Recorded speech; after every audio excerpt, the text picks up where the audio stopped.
Negara kita sangat darurat demokrasi saat ini.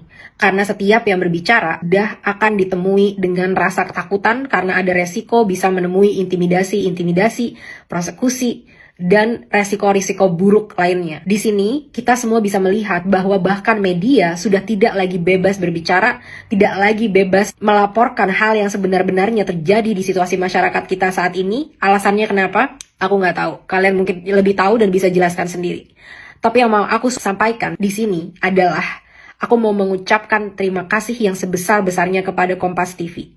Karena Kompas TV sampai saat ini benar-benar bisa menjadi satu-satunya media yang benar-benar independen dan terpercaya. Teman-teman, 2 hari yang lalu aku sudah hadir di Kompas TV bersama dengan Teh Rieke Diah Pitaloka. Kalau kalian lihat viti-vitiku di awal, aku pernah sebut ya bahwa tidak semua artis yang ada di DPR itu berkelakuan buruk atau tidak kredibel.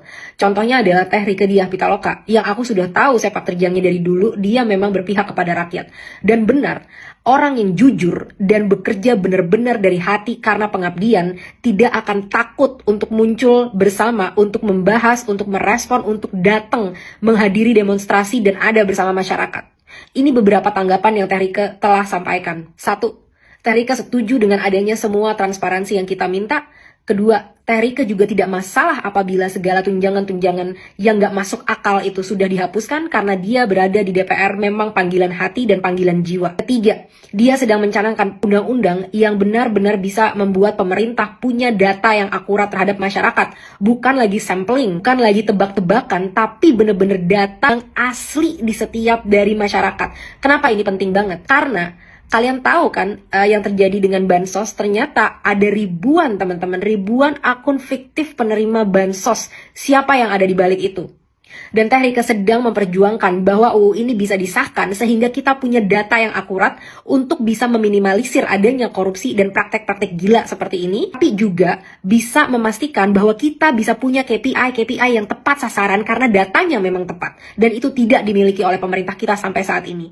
Yang kedua, Teh Rieke juga menyampaikan bahwa Teh Rieke sedang berjuang untuk undang-undang perlindungan ojek online sehingga mereka bisa diangkat sebagai pekerja bukan lagi sebagai mitra, karena mitra itu harusnya punya saham di perusahaan.